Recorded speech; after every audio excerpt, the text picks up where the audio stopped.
These 12 items represent 12 steps of humility that form the backbone of the rule of Saint Benedict. Now, Benedict wants us to list these same steps, but in a very special way. And so he has developed this order in which he wishes us to recognize them.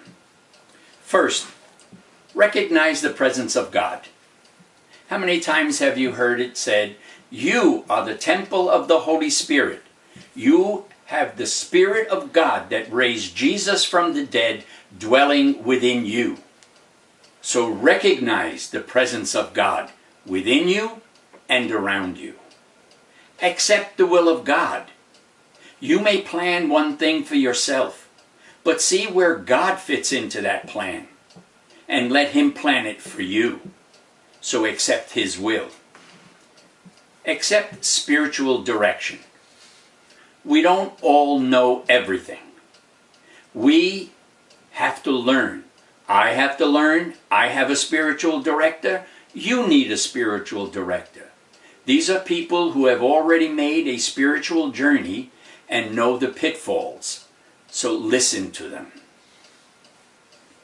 Persevere. It's a tough journey, and you have to keep going. And once you keep going, you'll go over the hump, and you'll suddenly say, that wasn't that bad. And then there'll be another one. But you must persevere.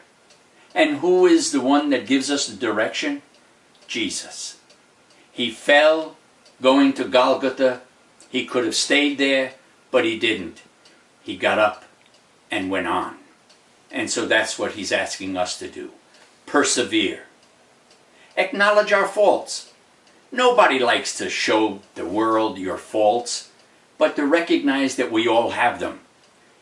Each to a different degree, but to acknowledge them. Live simply. Now don't misunderstand me. To live simply does not mean to live poorly or to live in total abject poverty. What it is to live simply. If you don't need this item or whatever it may be, don't get it. Use common sense. If you don't have room in your apartment for an 82-inch television, why buy it? Live simply. Be honest about yourself. Everybody likes to show people or let them see the side of you that is so great and wonderful, when really, to yourself, you have to be honest. Don't pretend. Be willing to learn from others. Now, you must be willing to learn from others who are smarter than you, who have already gone through a spiritual journey where they would be able to help you. Listen to people. Listen to them who are making the journey, because they have maybe experienced the same pitfalls that you are experiencing, the hardships, and they will tell you how to overcome them. Speak kindly of others. Speak kindly to them.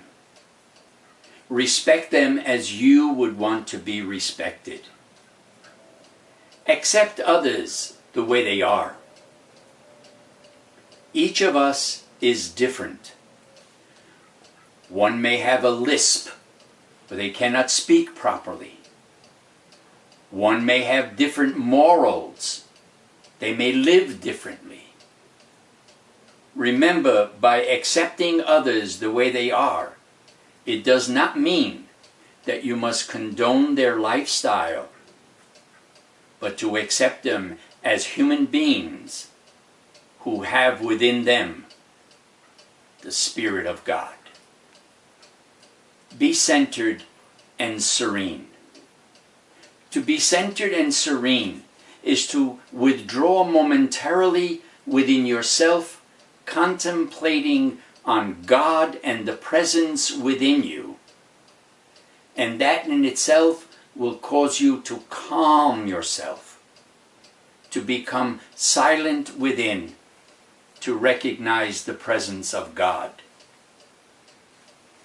Then Benedict tells us, having done all these things, you will reach the love of God that casts out all fear.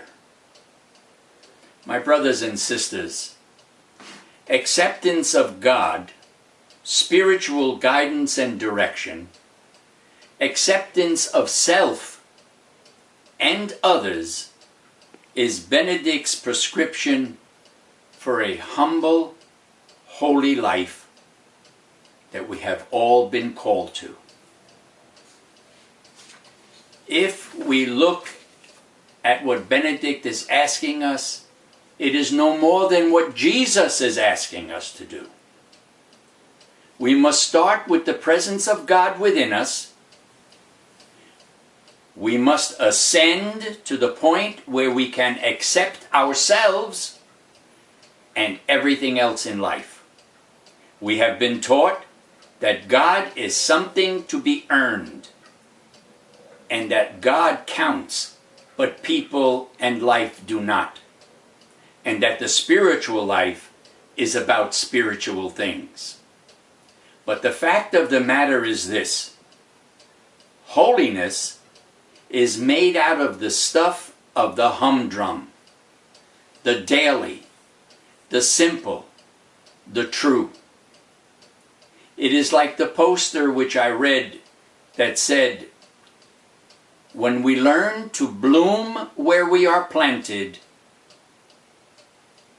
restlessness stops, dissatisfaction stops, the endless clawing and scratching for more and more, the different and the exciting and the being perfect, that I could never make a mistake, that stops.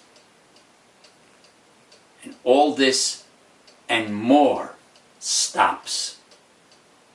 And when you learn to bloom where you are planted, life is a joy. God bless you.